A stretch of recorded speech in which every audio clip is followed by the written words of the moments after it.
In today's Insight, we take a look at how some cities around the world are dealing with an increase in tourism revenue, but continue to struggle with rampant poverty. One of those places is Cartagena, Colombia. It is one of the country's biggest tourist attractions, but as CCTV's Michelle Begue reports, some locals are being excluded from the economic growth spurt.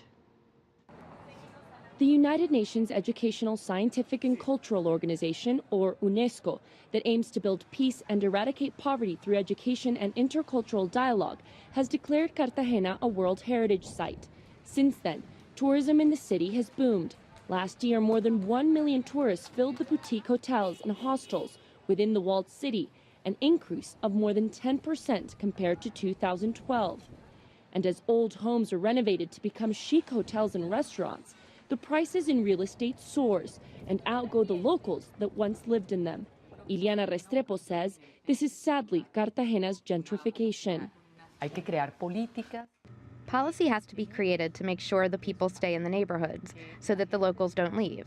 If not, this place will turn into a sort of Disneyland, very made up, pretty, but without life.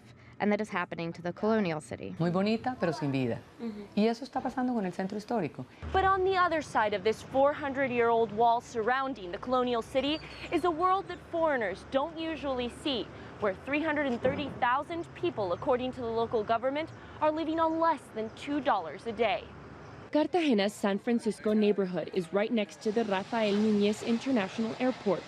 While this vulnerable community is the first thing tourists see if they look out their plane window, it usually goes undetected for the rest of the trip.